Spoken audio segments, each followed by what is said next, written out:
that the evidence has shown touching the matter in issue touching the matter in issue shall be the truth, the whole truth the whole truth, and nothing but the truth. and nothing but the truth. So help me God. So help me God.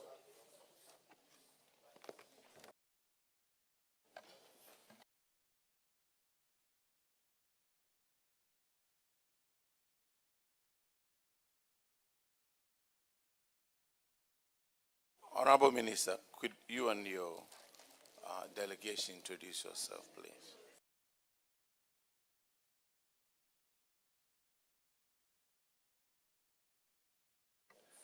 Grateful. Madam Chair and members of the Public Accounts Committee, I extend to you the profound regrets of the Minister for Education. He would have wanted to be here himself, but other pressing matters have taken him to another activity. So with your leave, he has asked me to represent him with the rest of the bureaucrats in the various audit reports. Thank you.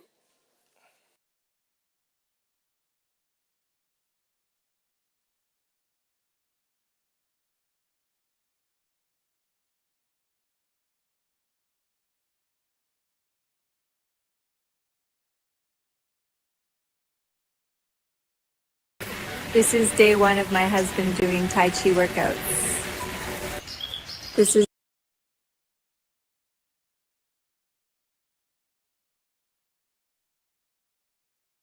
And Deputy Minister for Education. Thank you very much. I'm Rejoice Dankwa, Director for Thank you very much. My name is Smile GC, Acting Deputy Director General in charge of Management Services, GES. Thank you.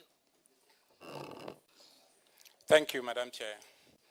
I'm Isahak Monawaru, Acting Deputy Director General in charge of Quality and Access, Ghana Education Service. Thank you very much. Honorable Chair, my name is Mensa Jerry, GES Internal Audit.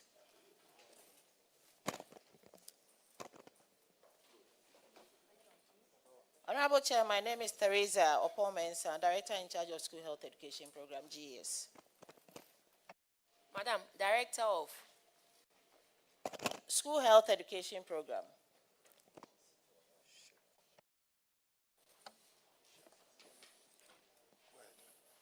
My name is Zakaria Suleimana, Acting Director General, CTVET. Honorable Chair, my name is Lawson Anakwa, Director of Budget, CTVET. Honorable Chair, my name is Imoro Musa, Acting Director Finance, GES. Okay, Ministry, we are going to start with performance audit of the Auditor General on the provision and maintenance of toilet facilities in public schools. So that's what we are going to start with. And Honorable Alexander Roosevelt Hertoge, we will start with you on the provision of toilets.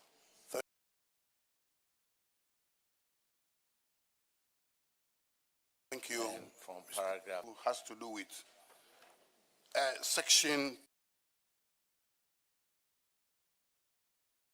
36(1) of the Pre-Tertiary Act 20 to build, equip, manage, and maintain public basic and senior high schools, to provide a place of convenience for children whilst they are in school. We expected that the GES will ensure that whenever school infrastructure is provided, it will include toilets. However, we noted that the GET Fund and the MMDAs provided school infrastructure, classroom blocks, without toilet facilities. The issue has to do with why did MOH and GES not ensure toilet facilities were provided during the construction of new classroom blocks?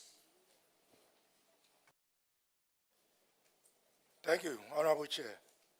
I will refer this question to our DDG in charge of quality and assessment to respond to. Thank you, Madam Chair. As of August 2024, the projects that were outstanding had been handed over to the schools indicated in the report, including toilet facilities.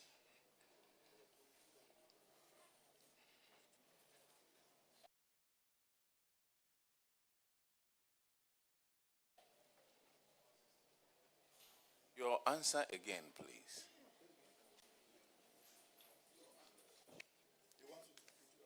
We cannot get your answer very clearly.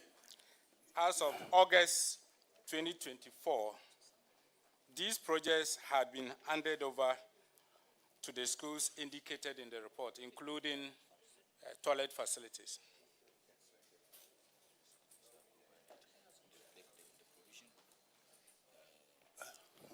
Mr. Chairman, I would like to find out from the DDG Quality as to whether he is aware that the director or the man in charge of planning indicated that there were some schools that were built without toilet facilities because they felt there were existing toilets at the time. And he also indicated in this same report that some schools were built without toilet facilities simply because the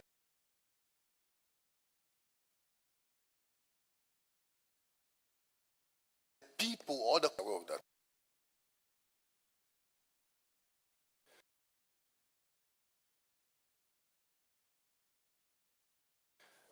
Grateful, Madam Chair.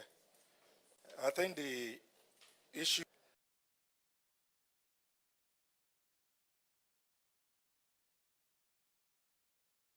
clearly this exposes GET funded school projects also financed by MMDs. We recognize that sanitation is very important, and going forward, we will ensure that these lapses are taken care of. Thank you. Mr. Chairman, I would like the honorable member to tell the committee in what ways are you going to ensure that your next constructions will go with toilet facilities? Address him properly, please. He's on.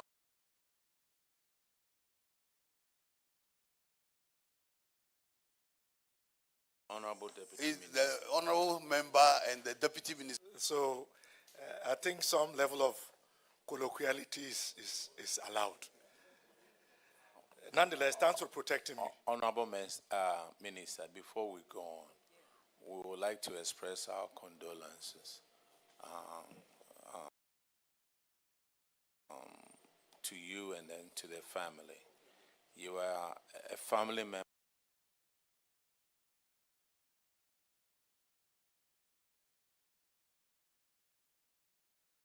of Public Accounts Committee, and with all humility, I express my appreciation for this public show of concern.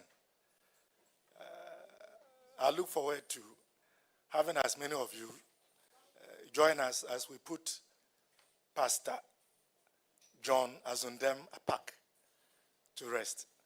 So now you know that my father was a pastor. Thank you. But Minister, clearly from the dates,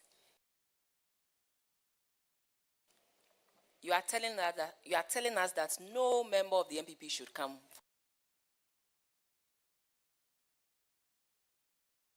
for your funeral because it's 31st of January. It's a very special day on the calendar of the MPP party. But that notwithstanding, we will do the needful. Accept our condolences. Madam Chair, most grateful. It was inadvertent. It was not deliberate.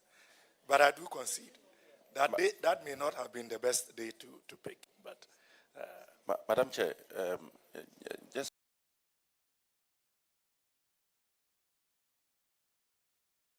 something striking. Growing up, it confirms that assertion. It really confirms that assertion. You know, they say that the pastor's kids, sometimes they are Kwalabone and all of that. And the chief. Madam Chair,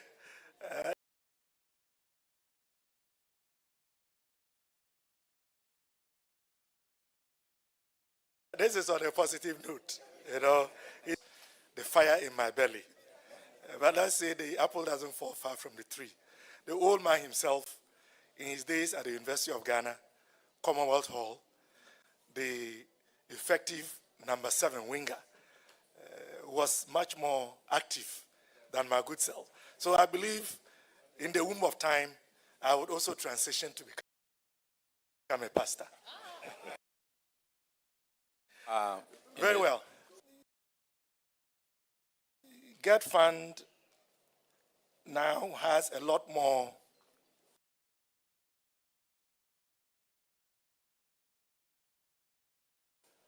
leverage in terms of resources. New direction is not just to ensure that school facilities come with the requisite sanitary facilities, but as you know, we are also advocating and pushing for the inclusion of accommodation for teachers, particularly the schools in the rural areas where accommodation for rent is difficult to come by. So it is within that context that I believe very strongly that we will address these gaps for our collective good, particularly for the girl child,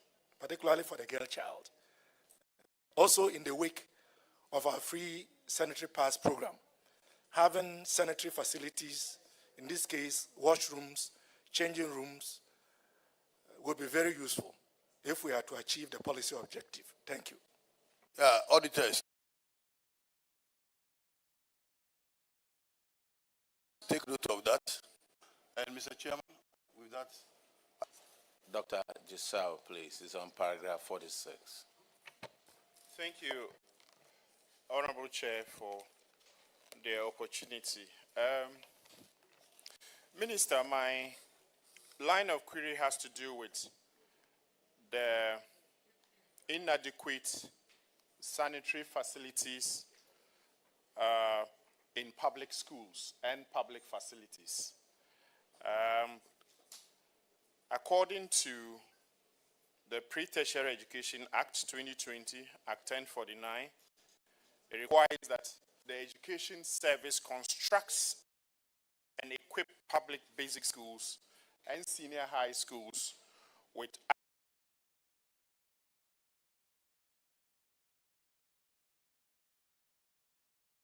adequate. You, just you, building your app on Base 44. Equip public basic schools and senior high schools with adequate sanitary 14. That also requires that such facilities should serve not less than 50 people. The provision of infrastructure in public schools is carried out by your ministry, which is responsible for the planning, funding, and implementation of such infrastructure. They also note that apart from the education facilities, there was a special audit in the Kumasi area where some staggering figures were found. For example, in KMA, that's paragraph 48, page 23 of the report. In the KMA area, about 125,000 schools had toilet deficits. That's 94%. KGs had about 12,000 toilet deficits. JHS had about 5,900, almost 6,000 toilet deficits.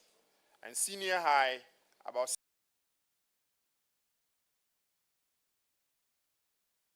62% of them had toilet deficits. Thing for me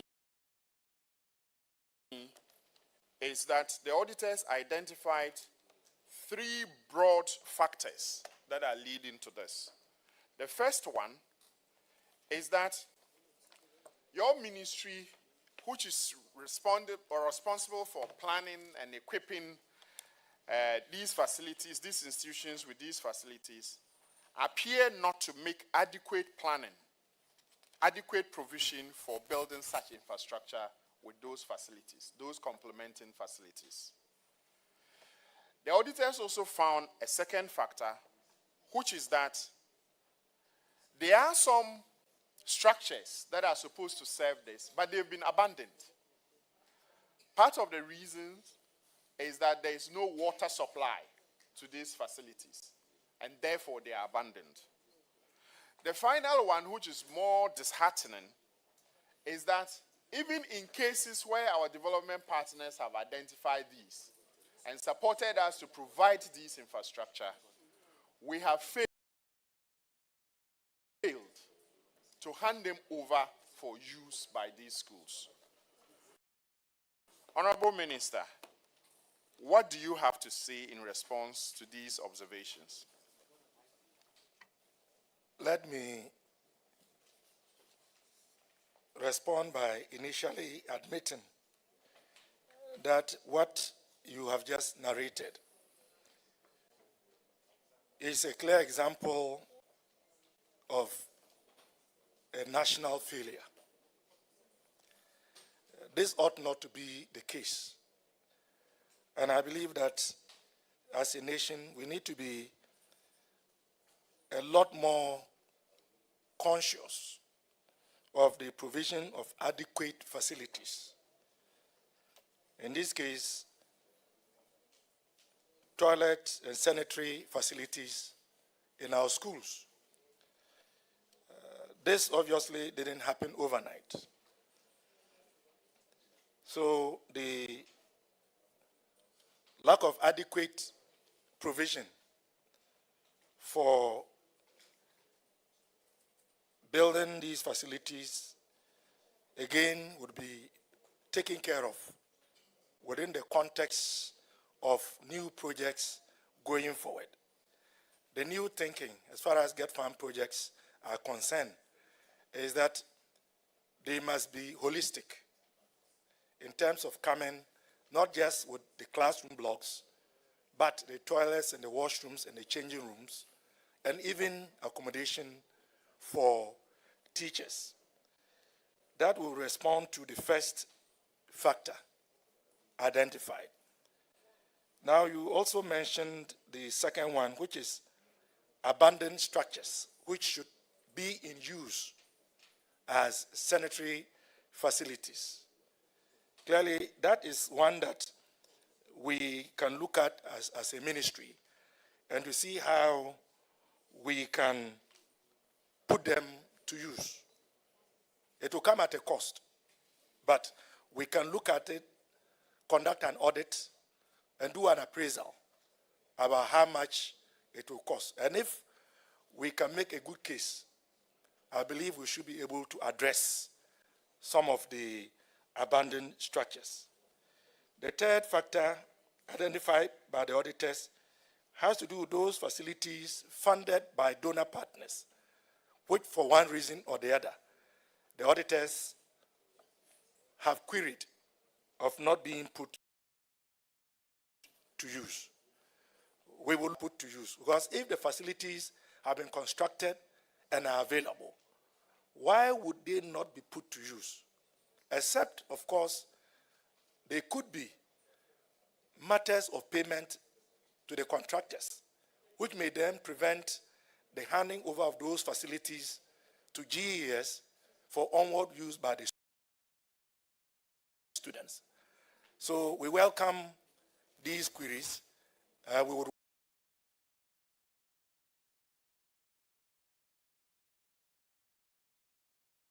work at them to enhance facilities to enhance teaching and learning. Thank you. Thank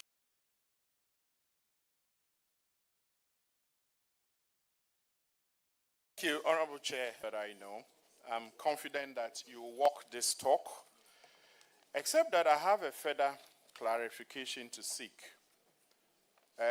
You indicate that the new thinking is that infrastructure like these that go to the basic schools in particular should come with sanitary facilities and also teachers' accommodation. Did you also factor in water, say boreholes, etc., in such facilities? Because one of the reasons for abandoning to be wasting and sinking a lot of money to structures that are not utilized.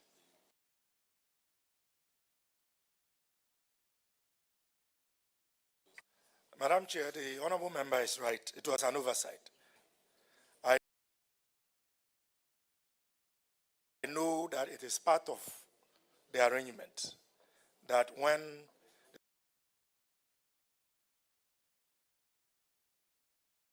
the structures are put up, the contractual agreements, I mean, even from our own constituency, as a member of the Education Committee, I know that this is the case.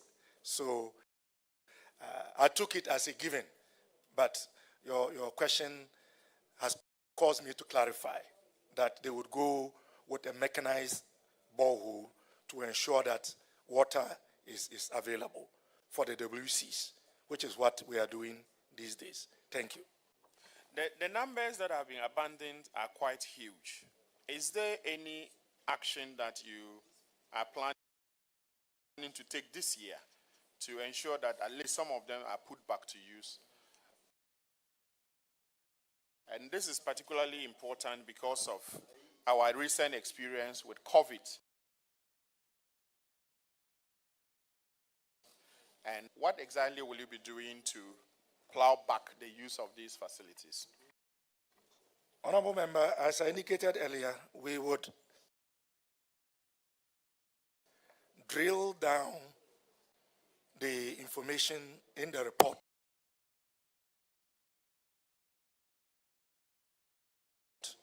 identify what it will cost. And because I don't carry the public purse, I wouldn't want to commit my honorable minister with regards of how immediately. But of course, we can always look at other external sources to see if we can galvanize some donor support to put them back to use.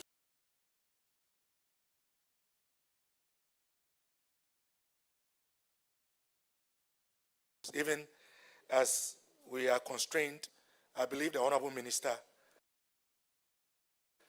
with his own dexterity and with the support of the committee, will be able to do something about the rather appalling situation narrated. Thank you very much, Honorable Chair. All right, the next person is Honorable Sebastian Dare on page 58, please. I mean paragraph 58. Yes, thank you very much.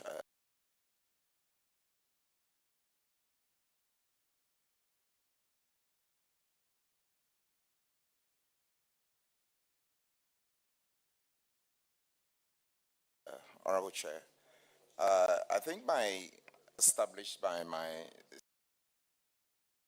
senior colleague, Dr. Jassal, WC toilet facilities in school. The rampant nature of this, particularly in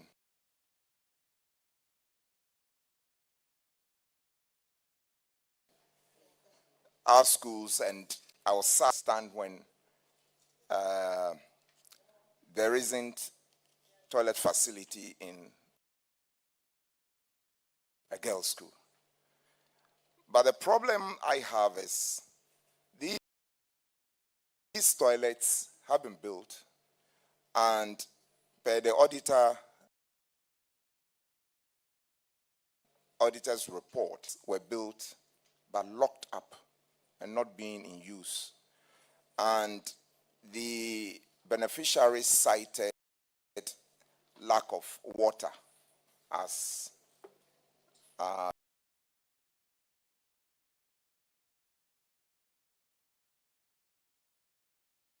the reason. I am glad to note that they built or are being built. Porn addiction turns high IQ men into silent underachievers. They're highly intelligent, always told they had so much potential. But behind closed doors, missed deadlines and half-finished projects, a life they keep in a mess, stuck in task paralysis and chronic exhaustion. They watch less talented people win while they're still figuring it out. But here's what no one tells. You see, high IQ men don't lack ambition. They lack a discipline system built for how their brain actually works. That's why we created the WISE 28-day plan designed specifically for your brain. Just 15 minutes a day, and life can change. In 1 week, you'll finally finish the first goal. In 2 weeks, you'll build routines that actually stick. In 1 month, you become the man you were supposed to be. Stop wasting potential. Start today. Take the quiz.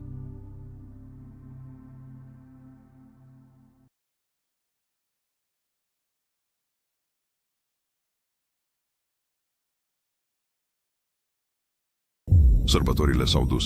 Acum e timpul tău să accelerezi. 9-12 ianuarie. Lichidăm stocurile. Prima mișcare a anului începe cu ce contează pentru tine.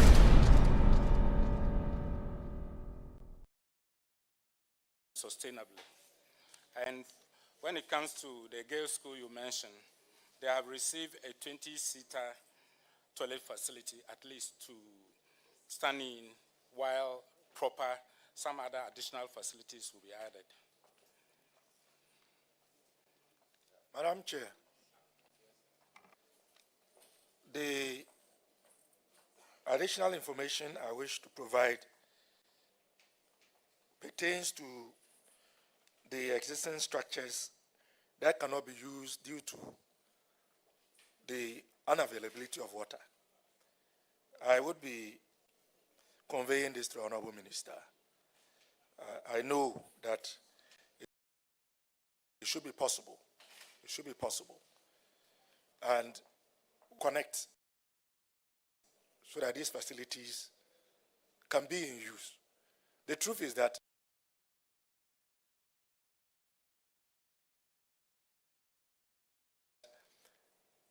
the sanitary cannot be proud of that in this 21st century. So it is part of our responsibility to correct, for lack of a better word, the mistakes of the past. Thank you. Honorable Minister, what worries me a lot is take Mamprobi Sempe 1, 12-seater toilet, 20-seater toilet, another 12-seater toilet, uncompleted since 2010.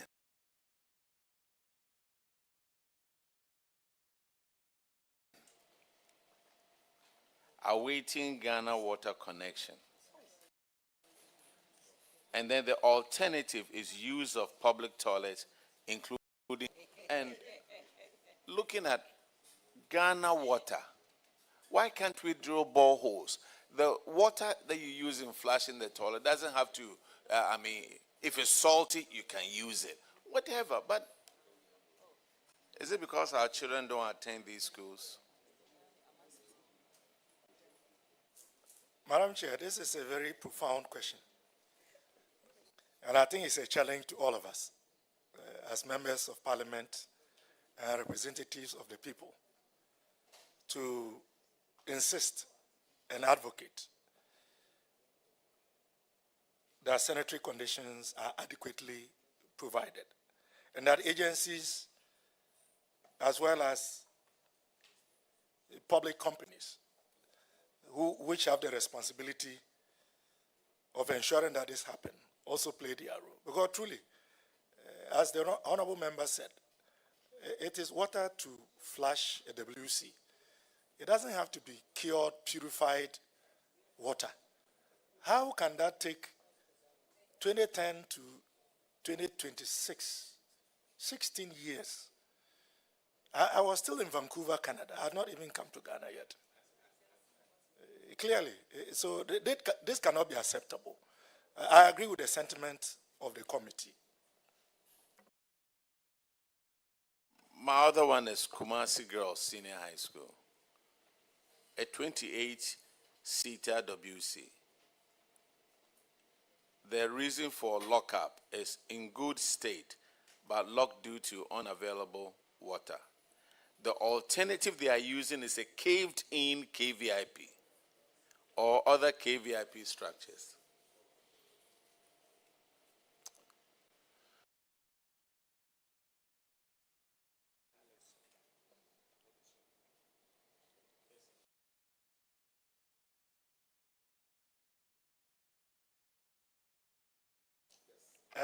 Yes, go ahead.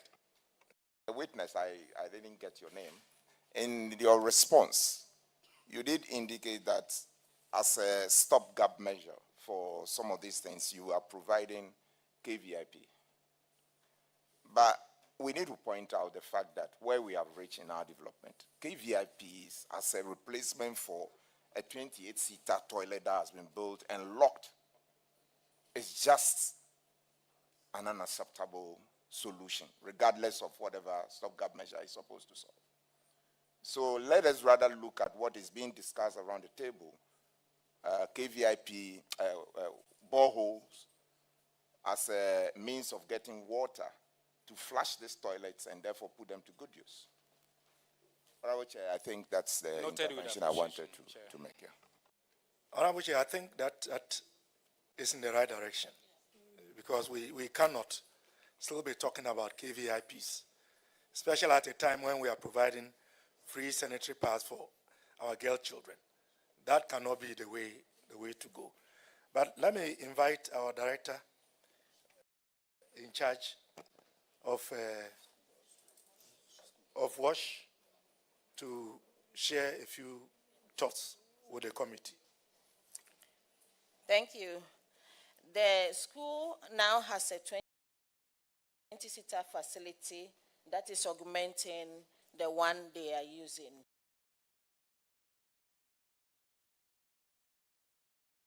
So as indicated, thank you. Which school are you referring to? Kumasi Girls.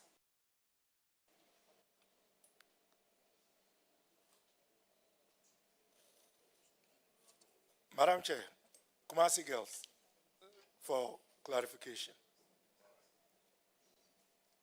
Honorable Member, are you done with your questions? All right, thank you. The next one is Honorable Kwesi Kunedu from paragraph 63. Chairman, thank you very much. Chairman, this also has to do with abandoned and delayed handing over of similar facilities to schools.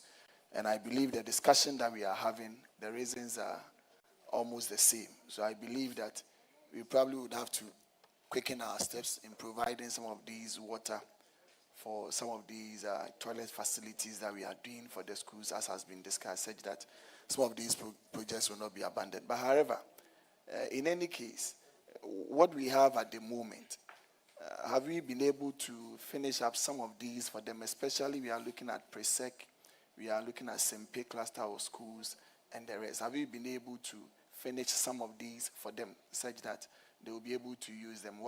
Whilst in the future and in current terms, we try adding on the water facilities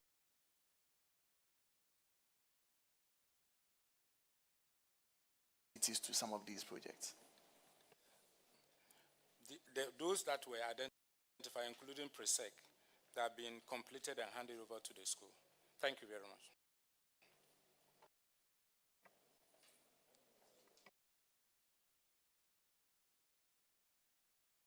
Good. Deputy, what about the others? Because we are looking at almost about 5 of those schools. all those, non-probation sorry. pay and the rest. Madam Chair, for all those identified in the study report, they have. Okay. Chairman.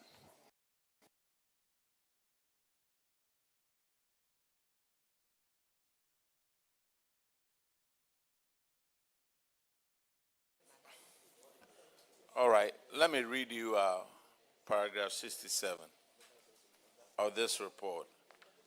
As a result of deficit in sanitary facilities in the schools, children, students and pupils, including children in kindergarten, were left with no option than to engage in open defecation or go out of the school's premises to use public toilets. And in most cases, these pupils did not return to school.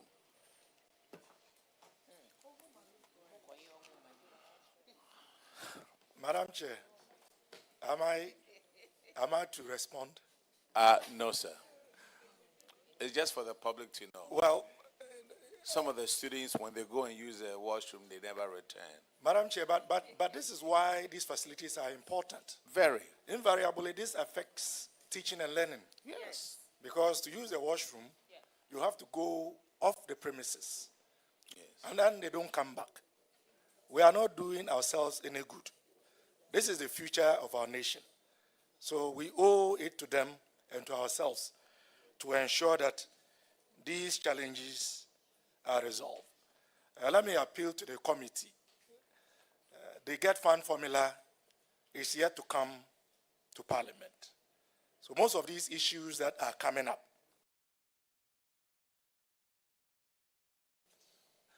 and are related to GET Fund, let's be conscious of them when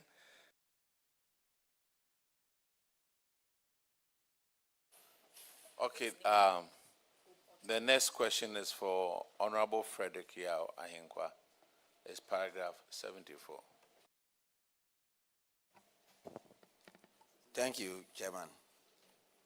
Chairman, my question has to do with the maintenance of sanitary facilities. Section 5.7 of the WASH in Schools Facilities Planning and Management Guide 2014 requires that sanitary facilities in schools should be cleaned daily, and areas to be cleaned include walls, floors, wash hand basins, toilet bowls, and squat hole. Daily cleaning of sanitary facilities is to be undertaken by pupils or employed cleaners. The auditors had an interview with school management, teachers, and people, and that the facilities were not cleaned on daily basis. For instance, at the time of our inspection, we noted that there were fecal matter in the corridors of the toilets, around the squat holes in KVIPs, squat plates and bowls of WCs, and in urinals. Also, they found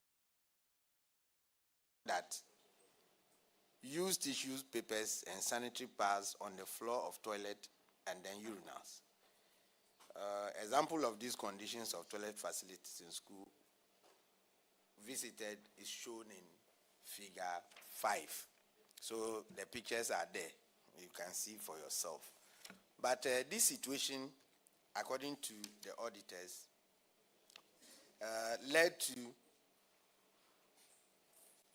diseases such as urinary tract infections, worm infestation, diarrhea, and typhoid were prevalent in the schools. The nurses at the sick bays and clinic attributed the diseases to the unhygienic sanitary conditions and contamination of water in the schools. My question is,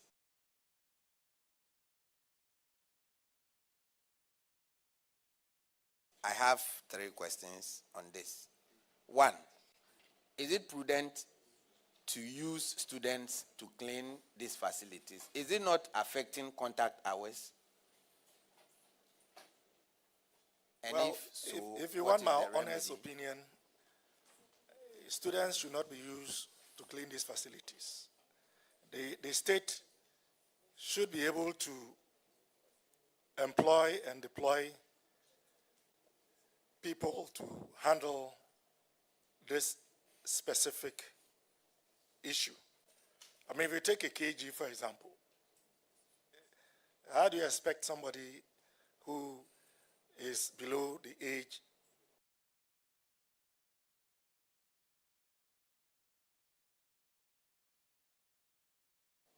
of 4 to be able to clean? I think perhaps it's only at the secondary school level that students who were notorious as my good self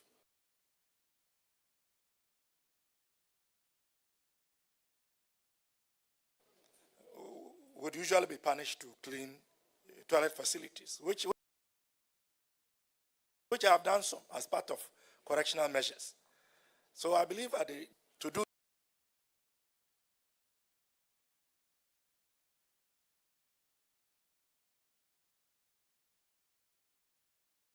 this work, and I don't think it will be too much. Thank you. Part of the employees to do the cleaning, and the source for payment was levies collected from PTA. And in 2021, there was a caveat that no PTA should pay a levy to any school. So because of that, those who were employed to do the cleaning were unable to do, and they were disengaged. Now, do you think of anything different, or thinking outside the box to come out with something that can be used to pay these people, since you are in agreement with me that people, according to your view, and then an expert, shouldn't be used to do this cleaning in the schools? What else do you think of should be the best alternative? Most grateful, Madam Chair. Indeed, it was the case that PTAs were disbanded. We had what was called parent associations. The A was taken back. But we have since reinstated PTAs with some modification and some guidelines. But having said so, it shouldn't be the responsibility of PTAs. Ideally, this should be the responsibility of the state. We all know the elephant in the room, and I don't mean the party that my good sister, Madam Chair, belongs to. The elephant in the room is inadequate financial resources. If the ministry had adequate financial resources, I believe that we would have employed and deployed people to undertake this very important activity. But even so, I think it is time for us as a nation to have a deeper public conversation around our educational system in general, largely captured in the Education Forum report, but specific to some of these ancillary issues that can either enhance or, if you like, dissipate teaching and learning. So I would bring this to the minister, and I know wherever he is, he will become aware of this conversation so that we can see what can be done. Maybe at the next opportunity, giving clearance by the finance ministry to recruit non-teaching staff, we could factor in specific employment opportunities for people to be employed to attend to the matter of sanitation as far as our schools are concerned. So these are some of my ideas as to how we can address the issue. Thank you. Thank you. Minister. I think I'm impressed with your responses. My worry has to do with the people. When you look at a report, the interview was on sick base in second cycle institutions. And the effect of these unhygienic conditions has resulted in urinary tract infections, worm infestation, typhoid, and then what have you. If we are experiencing this at the second cycle institutions, where we will say the students are a bit grown up, you can imagine what is happening at the basic schools. I'm much worried about this. Let's do something. I mean that we are here. I'm a teacher by profession from A to Z. Yes, so I'm concerned. Thank you. Grateful, Madam Chair. I think we've taken note of the honorable members' legitimate concerns: diarrhea, urinary tract infections, worm infestation. Clearly, it means that all is not well. But I think it is also an ancillary of the increased number of students that we have using limited facilities. So whilst trying to increase the spaces by augmenting existing facilities with new facilities can be a factor towards addressing this, it is not entirely the panacea. So we would factor in all the other options that we have discussed so that our wards will not go to school and come home sick. We know, we've read reports in the ministry, we know of instances where wards have gone to secondary school, have become very ill, and some, unfortunately, have even lost their lives. So, a congestion of our various institutions of learning at the pre-tertiary level. Thank you. This one is a public interest issue. When you look at the report, like you indicated, the pressure on the facilities is not just because of the numbers. The report indicates that some communities, members, also use these facilities. So I will use this platform to appeal to those listening to us. These facilities are meant for our children, the future leaders of this nation. Why should we compete with them? Why should we compete with them? At least when you go to the communities where there are no KVIPs, they do their own innovation and do what they call the WHEAT team.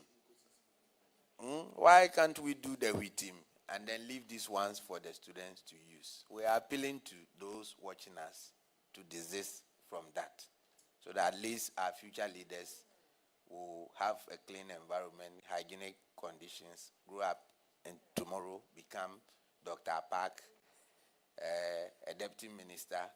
When you are not there, they will come and replace you tomorrow. So we are appealing to everybody to take note of that. Thank you very much. Thank you, Honorable Member.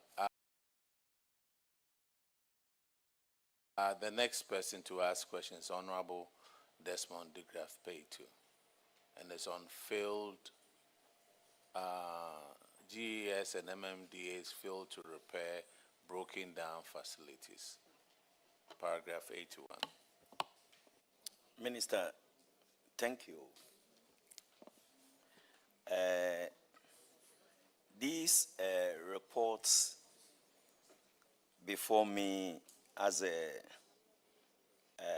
two responsibilities for Ghana Education Service and then MMDAs.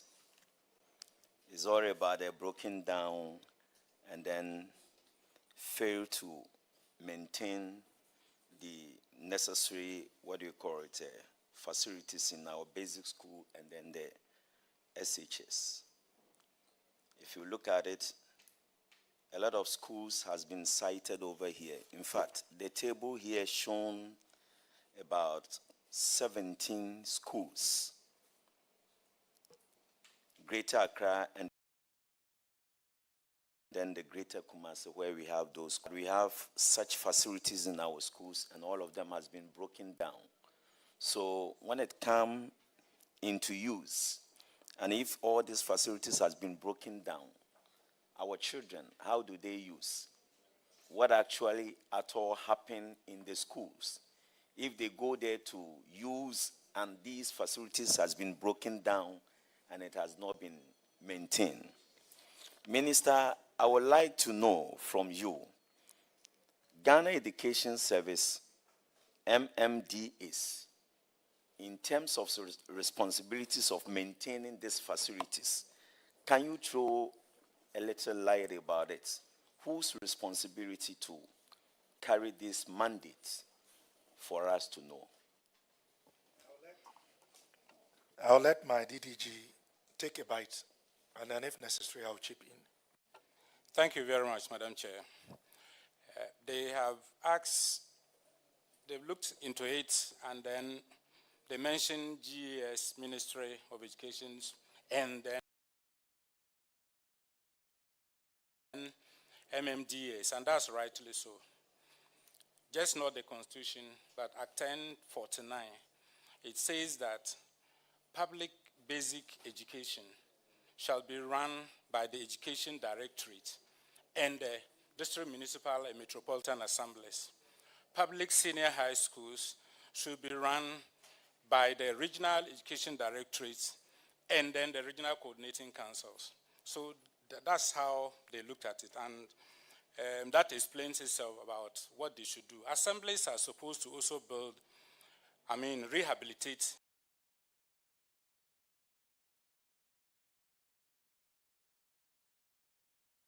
equip and support teaching and learning. You can help us to see what is it that assemblies are helping to do. At the level of GES as an agency, we receive, the basic schools receive some capitation. We all know, we pray that as things improve, it will increase. But for now, they are allowed to do minor maintenance and to be able to purchase some detergents to help improve the situation. But once the issue escalates, either assembly takes it up, or ministry, or Get Fund, or some other agency. Honorable Minister.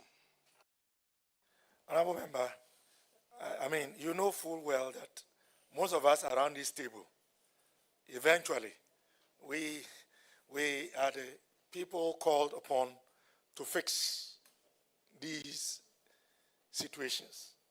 We can all give one or two examples. But ideally, the MMDAs, the assemblies, should be able to assist with some of these rehabilitations and renovations. But be as it may, we are confronted with an unpleasant situation. So as a ministry, we'll continue to do our part. Perhaps what we should be doing as a ministry is to have a frank conversation with our counterparts at the Ministry of Local Government, and I see my colleague, Deputy Minister for Local Government, so that we can have some modalities and also clarify. So we don't have the situation of the blame game. Is it education? Is it local government? Is it MMDAs? Is it GES? So there is clarity. That will make it easier for us to hold ourselves accountable. It will also be in our interest as members of parliament. If this burden finally has a home, then it doesn't have to eat into our meager resources that we have to use to support our people. So that is the answer I can proffer for now. Minister, thank you. I think I share your last concern. We must actually know who takes up the burden so that this shouldn't become something like I supposed to do, you supposed to do, somebody supposed to do, and between among us we are running errand that we don't know who to do, and the thing has been broken down for quite long ago. So it's important we look at that and then know what to do. But in your submission, you made something. You talk about a capitation grant. I cited in the report, I forgot the page, that some schools were complaining that they don't receive. What do you say about that? Is in the report before me, that they do not receive that capitation grant. Yes, as at the time, the auditors were there. But the update we have is that from 2025 first quarter up to now, even an advance payment into the next quarter, that has been cleared. So we hope that if that is sent to the schools, they can handle these minor repairs and the purchase of detergents and some other academic activities. Thank you, Chair. When is it going to send to the schools? It's gone to the schools. It's gone? Yes, please. As we speak? Yes, please. Okay, thank you. Madam Chair, I'm done. Sorry, I'm a man. Honorable Minister, you see, some of the problem is this. Some of the kids from rural areas, they use the KVIP. They go to school and they see the WC. They don't know whether to sit on it or to stand on it. That much it is true. But I will tell you, don't think the local government assemblies will help you. Go to most of their washrooms. They've all been locked up because they don't pay the they don't pay the water bill. They will tell you that they don't have a borehole. So many of the assemblies. It happened to me in one of the assemblies that I would not mention. They ushered me into the MMDC's, MCE's office. But what about all these people who work here? They say we don't have water. That's local government for you in some of our places. Minister is here. I'm sorry. Local government. Some of them are here. Yeah, they will hear it. Don't lock up your washrooms. Build a borehole and use that water to flush out there. They have all kinds of excuses. If we are not careful, it's like a child who has lost a mother, and you have about 4 aunties, and everybody will say that nobody will take care of the child. So don't depend on MMDCs. Grateful, Madam Chair. We've taken the caution by the honorable ranking member into account. We will do our best. Chair, Minister, even apart from what ranking is saying, it's not only MMBs, the assembly. If you go to your education directorates, they are corporate. Some of them, the washroom, it's a recipe for other spread of other diseases. When you go to the facilities, that is happening. So it comes, it's a lack of maintenance.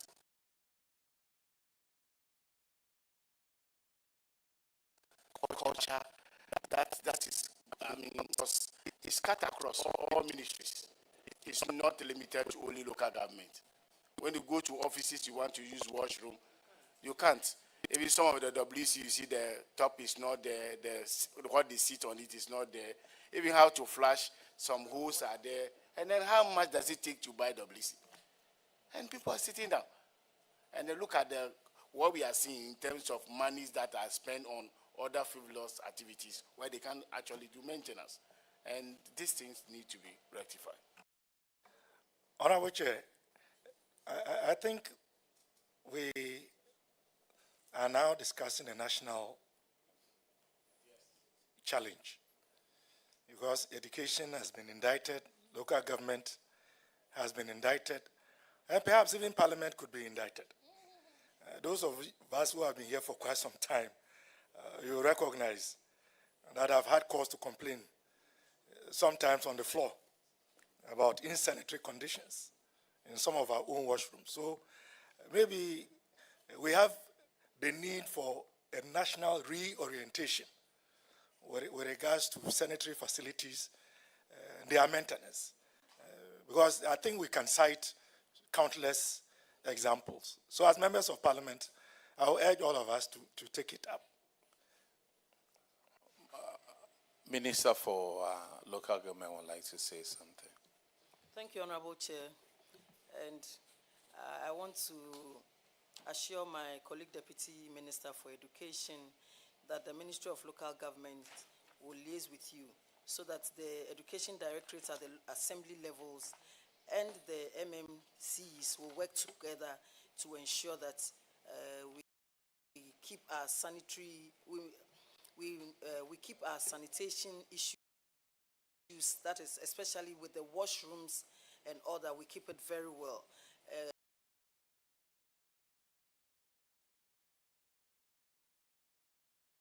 We can do it, so let us engage. We cannot do it in isolation. So I believe after this we need to meet with my minister as well, and then we'll see the way forward to ensure that our children will stay in school. They will not be found outside loitering to say that they want to go and use the washrooms outside. So I want to assure you that we'll work together. And we know that sanitation issues has come up a lot, and His Excellency the President of the Republic of Ghana is so much concerned. And so we, his appointees and other officers, should ensure that we help to keep our schools clean and to keep our nation clean. And I also want to add that with Parliament, it is way better.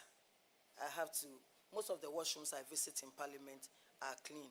And so let's give it up for the cleaners here. They are doing a good job in Parliament. So let's emulate it in our ministries. Like Honorable Gakpe said, there are some ministries, you go there, you want to use the washroom, the ordinary washroom. It is not open.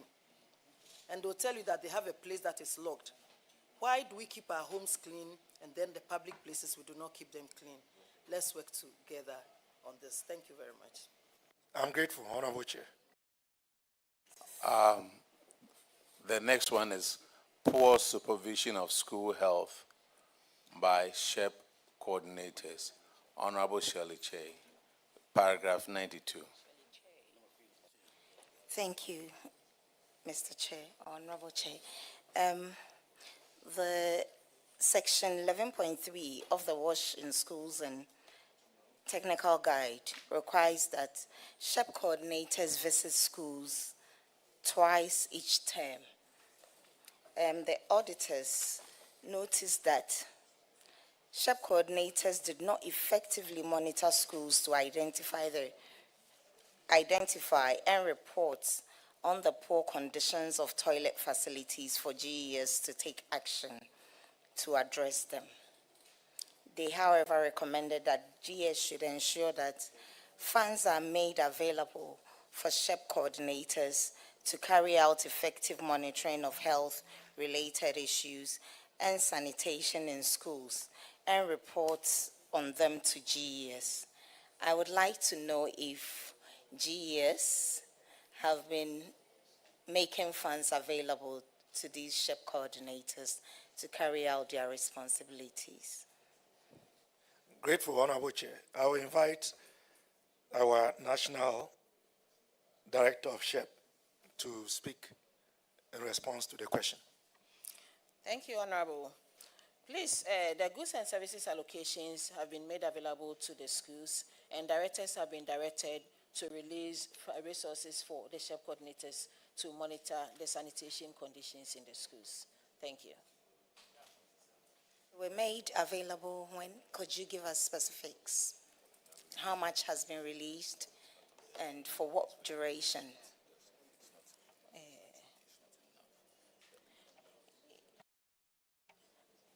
Like my DDG indicated earlier on, from the beginning of the year, the funds have been released to the schools. So have you followed up districts to see if they are effectively using these funds for its intended purpose? Yes, please. Recently, the auditors have gone around. As a unit, we have also gone around to monitor WASH activities in the schools. So they are being used. You are happy with what is being done. is there an improvement from 2020? This report dates back 2022. So are you happy with what is being done now? Is there an improvement from when this report was made? Yes, please. From the visits we have made to the various schools and the district offices, there is an improvement. Just that, as we indicated, the numbers are now more, so there are some that are beyond the schools. And if we have funds for maintenance in the broken facilities, I think we will have a total improvement when it comes to wash in the schools. Okay, they also noted that instead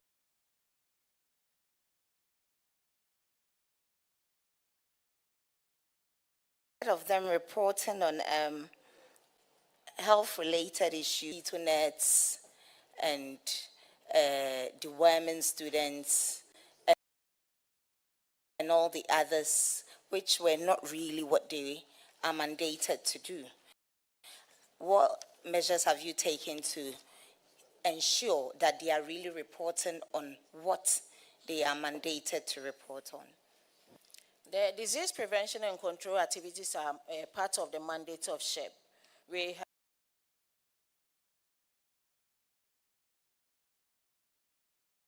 have 4 pillars or 4 thematic areas we work on, and that is why they are monitoring that. And if you look at the report, it indicated that as a result of inadequate funding, so when we have funding for a particular activity, then we had to ride on the back of that funds to do other activities. That is why at the period of the audit, they saw the report on the malaria, because at that time,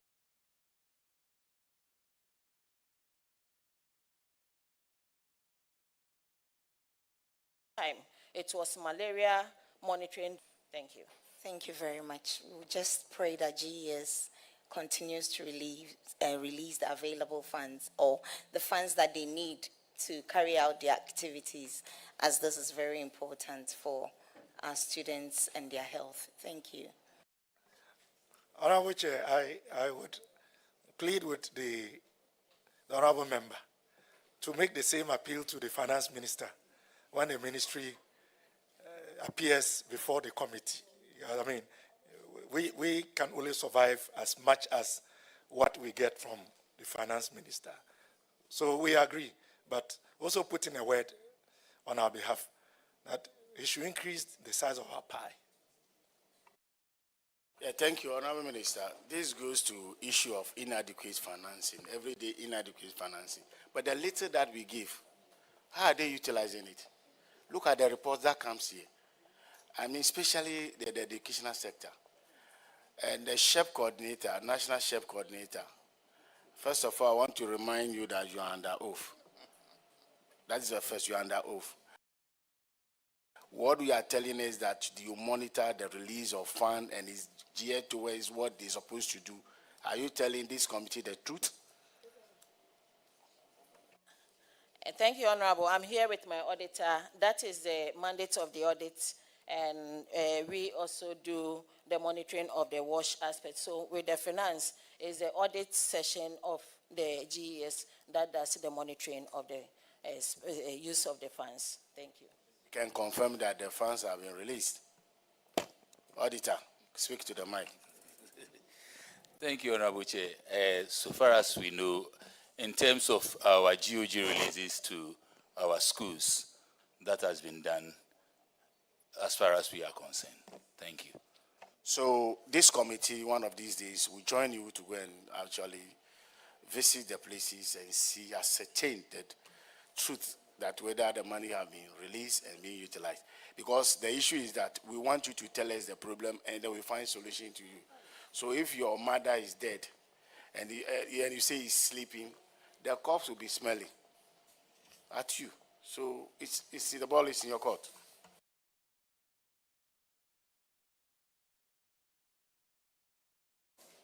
Yes, Honorable Chair, thank you very much. All right. Now, Minister of Education, let's go to another realm. We are talking about report of the Editor General on computerized financial and electronic system in selected covered entities as of December 31st, 31st, 2024.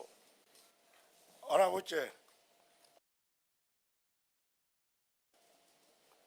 the permission of the committee to stand this down. Which one are we standing down? The report on internet connectivity. The officer responsible for this is unavoidably absent. Ancillary to that is also the fact that this matter, aspects of it, are under investigation. Wow. And so, in his absence, it makes it difficult for us to proceed without stepping on landmines. So can we go to the other Ghana Education Service, Get Fund Secretariat? We do have TVET, Commission for Technical and Vocational Education and Training, and we were expecting a director from Get Fund to be with us. But we do have the CTVET acting Director General here. So if we could take CTVET whilst we check to make sure that there is a representative from Get Fund, we'll be most grateful. But the indication was Get Fund, the administrator has traveled.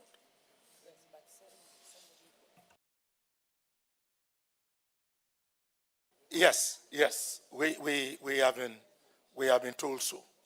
And you have responses. We do have responses. Okay. But Honorable Chair, you know, Get Fund is a very nuanced agency. It's a nuanced fund. Some of the questions may be beyond our ability to explain. So if we are to stand the issue of free Wi-Fi down for now, I will plead that we stand the issue of Get Fund whilst we look at an appropriate date to bring the two heads of agencies before the committee. I so submit.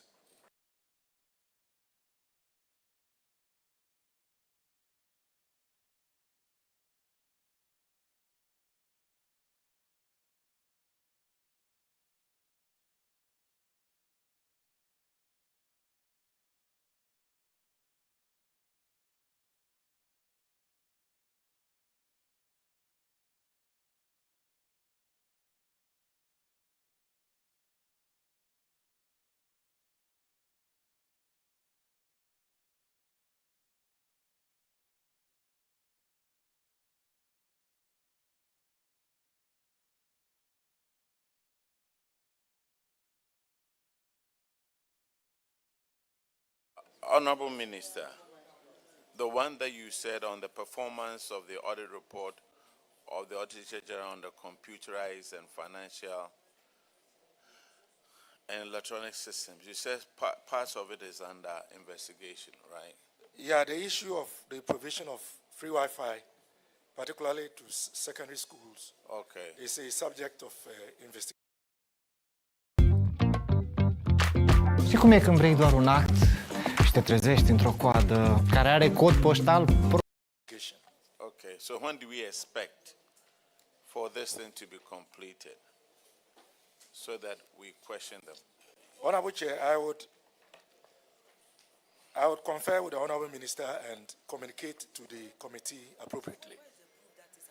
Given that I'm a bona fide member of this August committee, you can hold me duly accountable if it delays. This is an Auditor General's report.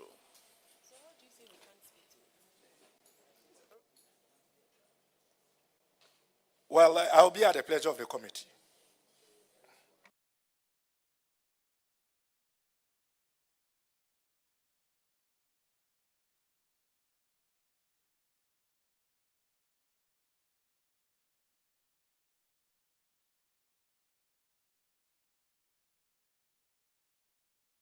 Honorable Chair, just to clarify, the ongoing investigation with regards to the provision of Wi-Fi for our secondary schools, regional directorates, and district directorates of education is being undertaken by the Attorney General's Department. So I would confer with the Attorney General, and then we can apprise the committee of what we can do and what we cannot do. Respectfully, an Auditor General's report cannot be taken because an aspect of it is under investigations. Auditors, is this not a public document? Respectfully, we would want a letter to that effect. Otherwise, we will not be able to take this explanation because this is an Auditor General's report. The Auditor General is mandated by the Constitution to have this done. And so if for any reason a report is under investigations, there must be proof of it to the committee. Otherwise, we are deemed, we will step it down, but we would want a letter from you. Otherwise, we'll have to pick this up immediately and have it done so that when Parliament comes, we can send the recommendations to the floor of Parliament for adoption, please. Most grateful, Madam Chair. As a faithful member of your August committee, I will do as directed. Thank you. Respectfully, Chairman, if I may. Minister, the document we are speaking to is a performance audit report. Whatever investigations will be into the contract documentations, the financials, and it. Be that once there is an establishment and you have a challenge with how it was done and the rest, that is a different ball game from the Auditor General's report that we are having now.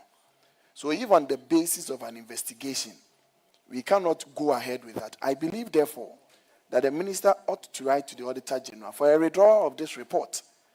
So once this report is withdrawn, then we will not have custody of it to interrogate.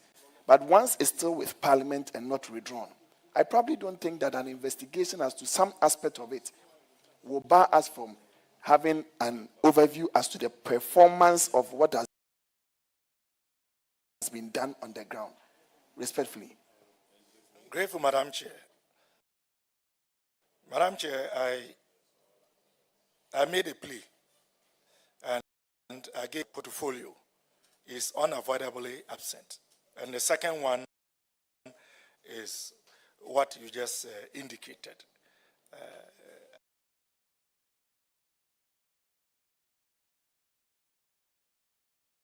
I'll reiterate my appeal.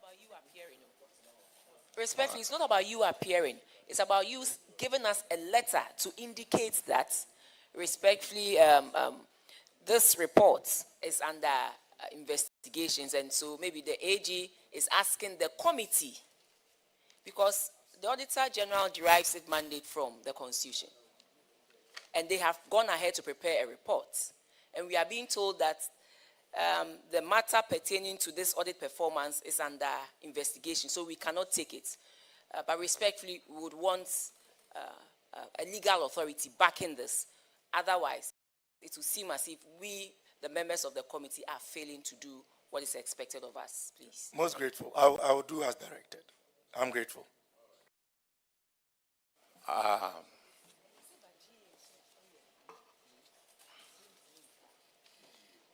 Yes.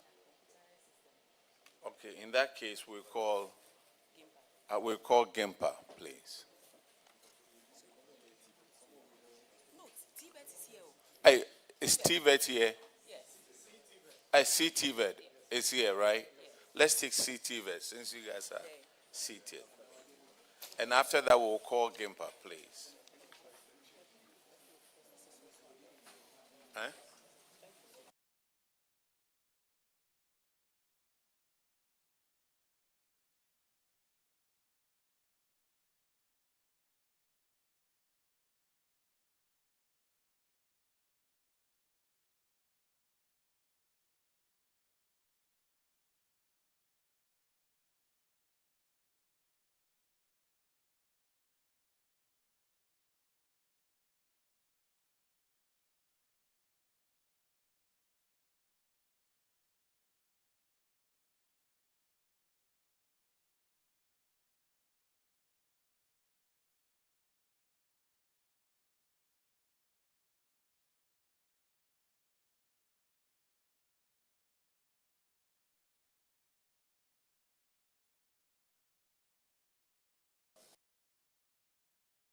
Honorable Chair, if, with your permission,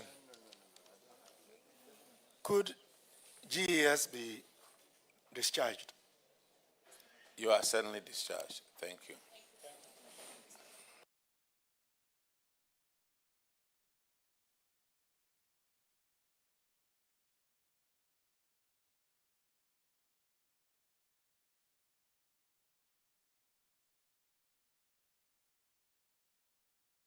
Is Gimpa around?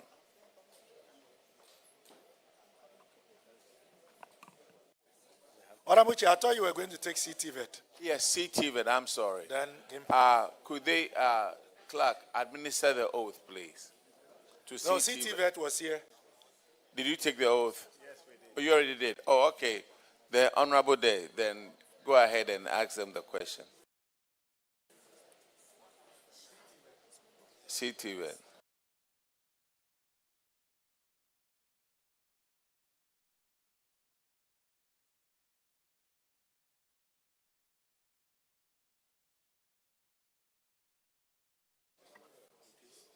Honorable Chair, two additional persons from CTVET were not here when the oath was being taken. And given that this is a house of records, So, I clerk, believe they take the oath. make sure that they also, you administer the oath to them, please.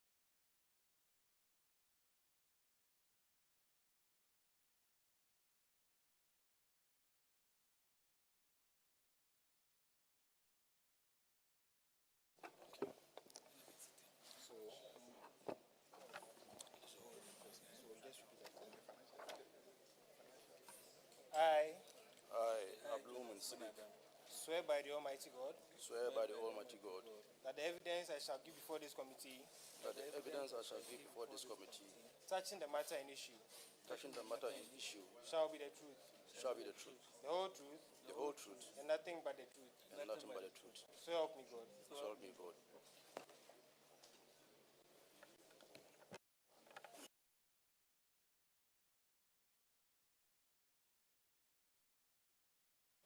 Have they introduced themselves? Yes, yes, please introduce yourself. Good afternoon. My name is Abdulmumin Siddiq, Head of Finance for CTVET. Thank you. Thank you, Honorable Chair. My name is Jonas Benadam, Head of Internal Audit. CTVET.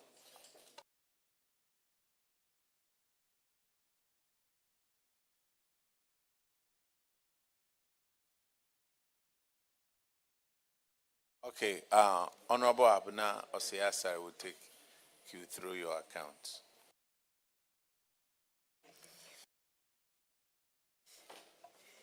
Thank you very much, Mr. Chair. Please, for your financial performance, I see a huge quantum of internally generated funds of 25.8 million Ghana cedis. How do you generate your IGF? Or how do you raise your IGF, please? Honorable Chair, let me ask the Director of Budget to respond. Thank you, Honorable Chair.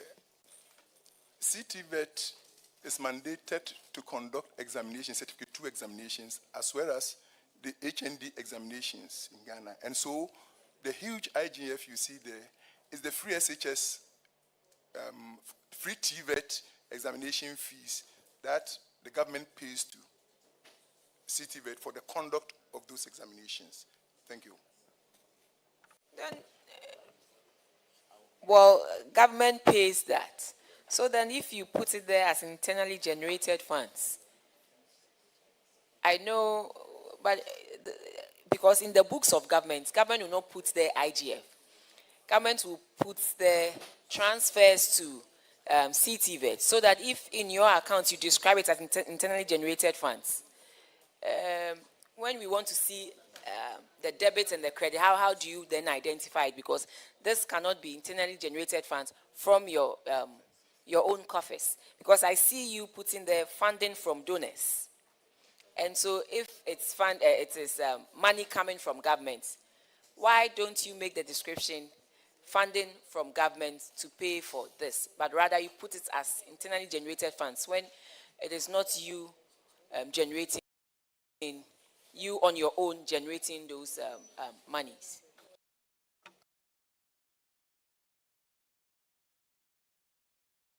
Honorable, you are right. The payment for free SHS should be classified as subvention from government free SHS. Why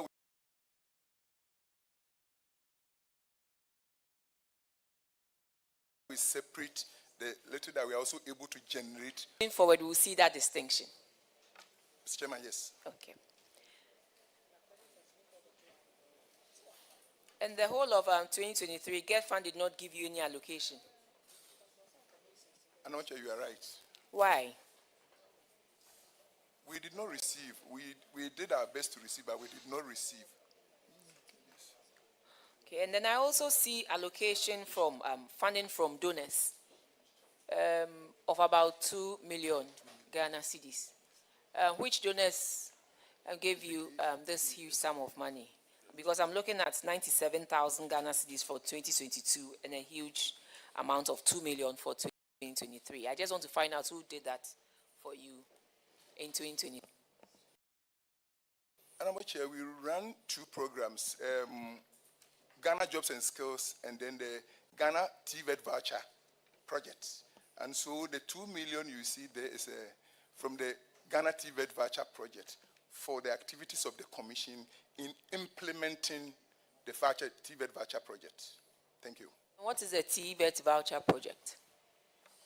The TVET voucher project is a project by government of Ghana where institutions that train master craftsmen, and then they also pass on the training to artisans so that the whole spectrum of people in the TVET sector are given the necessary skills to deliver.